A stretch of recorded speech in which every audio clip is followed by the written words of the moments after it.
Hello, and welcome to the Borealis Experience. I'm your host, Aurora, life coach and companion on this beautiful journey called life. I hope you're doing well. I hope you feel safe. I hope you enjoy yourself. I hope you feel good in your skin. I hope you have good support around you and that life just is flowing easily. Lightness is what I wish for you. If you don't feel yourself, if you feel stuck, if you don't feel good, I sure hope that I can bring you love and inspiration, motivation, most importantly, understanding. I hope that the people I talk to feel understood by me. That's my utmost core value, so to say. I really love to know that people feel seen and heard. So if there's anything you would like to request for future episodes, if you are on the fence of asking for a coach session or wanting to stay in a loop of vicious circles, I can't convince you. It is up to you. It has nothing to do with readiness. Your ego will never be ready for coaching because your ego wants you to stay in the old patterns. It is your heart that has to long for a change. And with this desire, you message me and then we set up a sync up call, where you tell me how I could help you. I tell you how I could help you, and we find out how long and which kind of path we're going to walk together. So, all this to say, let's dive into today's episode. I have two snoring dogs next to me. It is very hot out there, and they feel very comfortable in the cool house, and I do too. I'm happy I can make some time for this episode and spend some time with you, and also for myself to rest and recharge my batteries and reflect a little bit. Recently, I think a lot about needs, having your needs met. And this is why I want to talk about it today. In the last couple episodes, I talked about your worth, how your worth can't be touched by anything. And before that, I talked about how to get a grip on your nervousness, anxiety, how to feel more yourself again. So I would highly recommend that you go back to these episodes if you haven't listened to them yet. This podcast is kind of a build-up, so you start with season 1 and work your way through season 2, 3, 4, 5, 6, now 7, and you will feel gradual growth, gradual insights, and you will, hopefully, that's my mission and my vision, get to know yourself on a way deeper level than you knew yourself before you started my podcast. So, having all your needs met. How can I say that I'm pretty certain that you can have all your needs met? You might think, well, I got weird needs. I got so many needs, or I got a few needs, but they're very special and nobody's out there to fulfill these needs. What I learned along my journey is, first of all, you have to have your own back. You gotta be a detective and find out if your needs that you have come from a place of genuine authenticity, if you fulfill that need, it is truly to be yourself, become more yourself, or nurturing your soul and your heart. Don't worry, I'm not going to keep talking so spiritually. I'm going to go right to the meat. But for now, let's put it that way. Or if your needs are a slight addiction, are a coping mechanism, residues from trauma, maybe from a breakup, maybe from a loss, maybe from something that has happened in your teens, during your childhood, and you feel that this need, like the more you cling to a need, the more chances there are that this need is not healthy, that something needs to be healed in order for you to let go of this need. Like people really develop not only like physical ailments, but also tics and habits that they cling on to after a traumatic event. And I want to make very clear that a traumatic event doesn't always mean that you're involved in a car crash and all your siblings, your whole family dies. A traumatic event could have been back then when your mommy dropped you off as a 4-year-old in kindergarten. And all of a sudden, you were in a new environment with strangers, left alone. And no matter how your nervous system reacts, you might register it, as a traumatic event or as something exciting. People are very different. Children are very different. Our nervous system is very unique to ourselves. So trauma is also very unique. My trauma might have never touched you in any way, and your trauma and your coping mechanisms can be totally hard for me to understand how you can suffer from something that is not really important to me.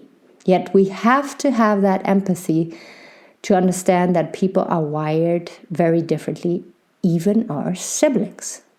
So, going back to your needs, is your need genuine, authentic to your blueprint, or is it a coping mechanism, right? I hear sometimes from my clients when they enter the sessions as a couple, the one person is saying, I would like to have sex 10 times a week, but my partner is not into it. We only have sex 2 times a month.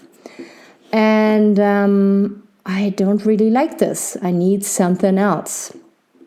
So the person might have either a totally healthy sex drive or might be struggling, not struggling in this case, but might be dealing with a sex addiction and is putting the pressure of having his or her needs met onto his partner, her partner. So in this case, we would have to go back and find out, okay, where does that strong sex drive come from? Is this your natural self, or are you overcompensating for something and your partner is suffering because you make them feel not enough the whole time? And of course, your partner is going to start avoid you and run away from you because you're demanding something that they can't fulfill. And nobody wants to be in a relationship like that. I'm going to stop right here because relationship coaching is a way different topic, but I hope you get my drift that some needs are simply not natural and are way too much for another person to fulfill.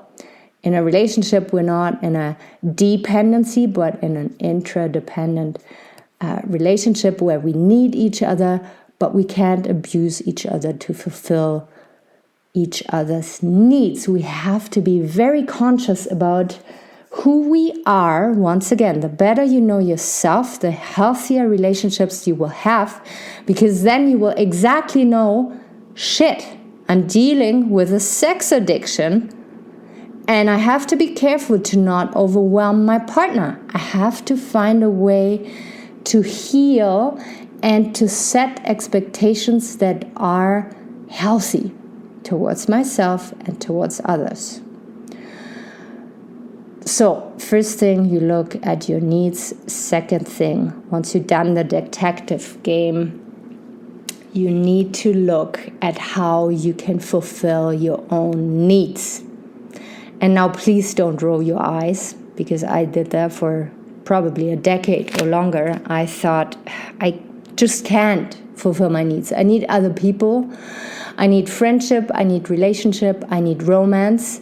Otherwise, I don't feel I exist, and especially my needs, they can't get fulfilled if I'm not in a strong connection with a person. What I was doing there was not only underestimating how much I could meet my own needs, but also putting the people in my life under pressure to always having to fulfill my needs. And otherwise guilt trip them or make them feel shitty about not being a good friend. How horrible is that? Yeah, I feel lots of shame for this. Until I found out, damn, I gotta heal. I'm clinging too much to people. I need to be okay with being alone. I need to start meeting and fulfilling my own needs. And it is very much possible if you start with your body first. Your body needs sleep.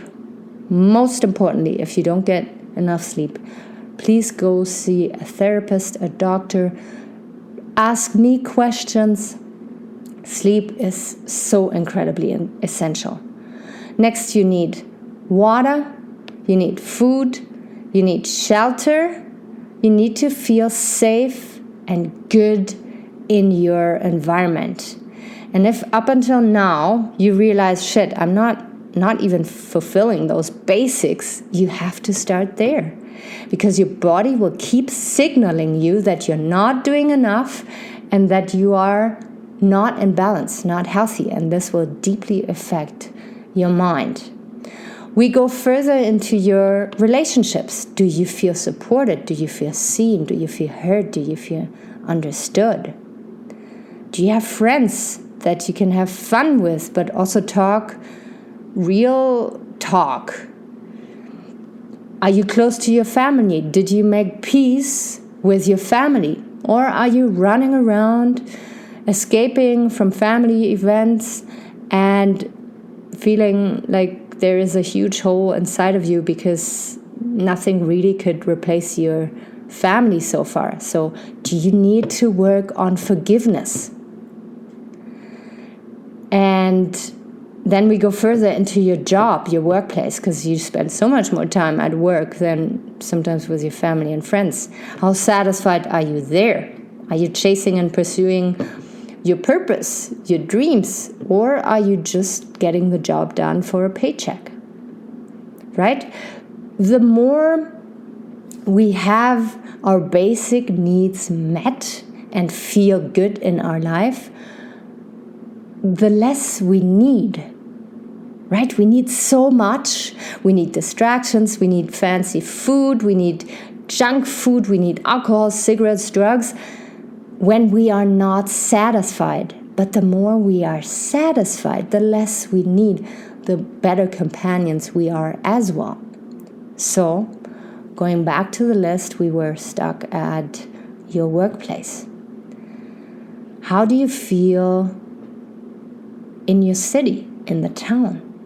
Do you feel connected? Do you feel a sense of belonging? And if you're not, we need to work on this.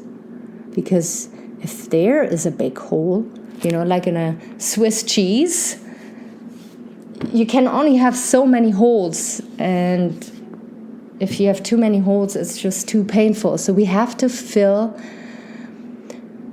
the holds from the bottom up. Your foundation has to be strong.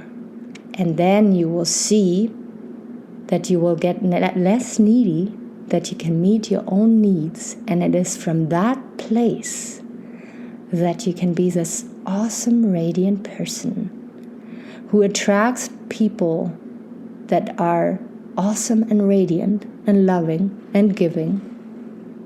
And situations that are just so expansive and awesome.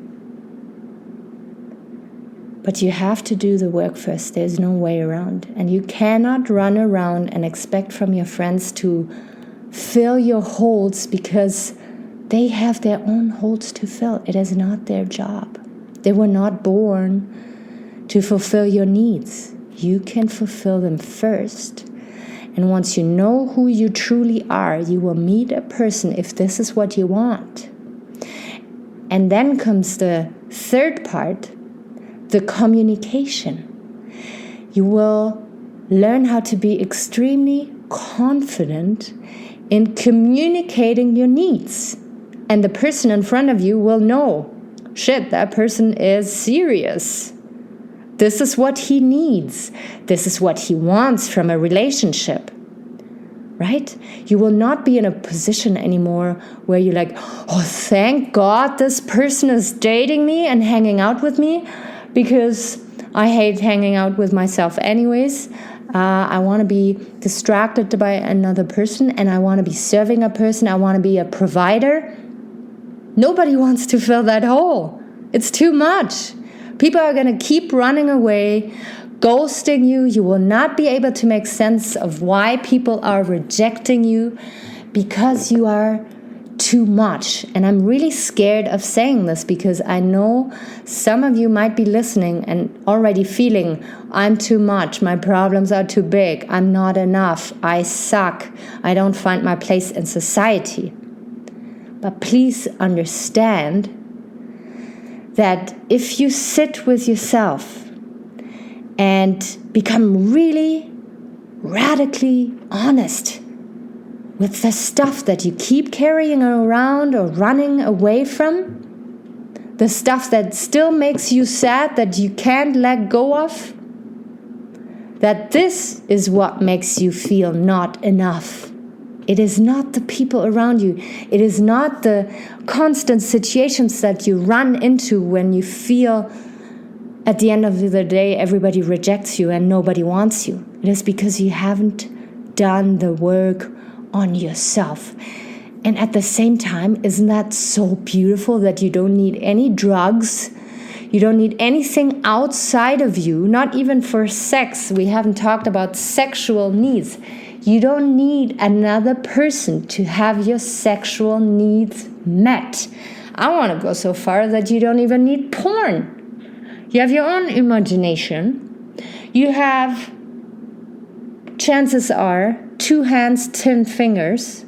If it's 9 fingers, 8 fingers, or just 5, you can still use them wisely when it comes to pleasure.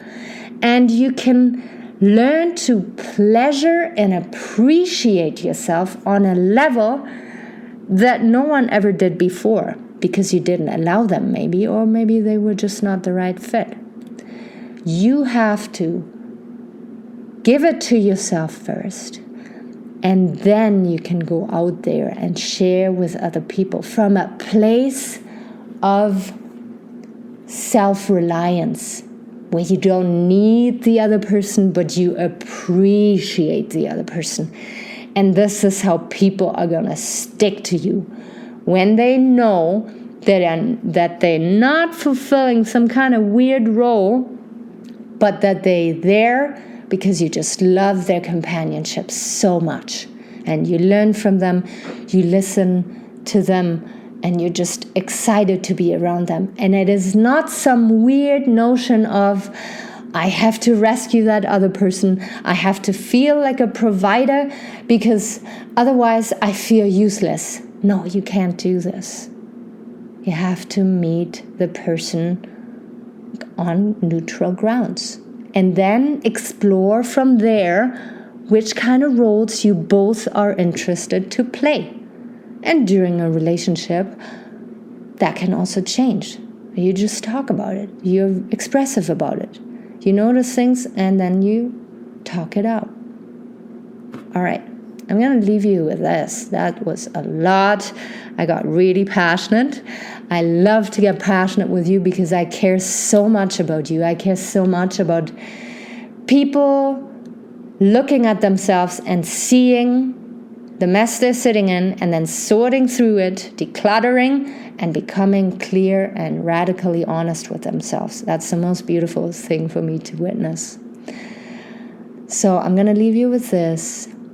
As you know, this is a donation-driven podcast. There's a link called Buy Me a Coffee in the show notes. If you have a couple seconds, please click that button and get me a couple coffees for me to keep this podcast sustainable. Of course, I'm not going to buy myself coffees. That money goes right back into this podcast. And yeah, I'm very excited to connect with you. Connect with me on Facebook or Instagram, Aurora Eggert Coaching, or simply Aurora Eggert. And I will be out there for you very soon again. I show up for you constantly, and I'm so excited about all the feedback I receive. You guys are awesome. I appreciate you, and I'm so grateful to be on this path with you. Take really good care. Bye-bye.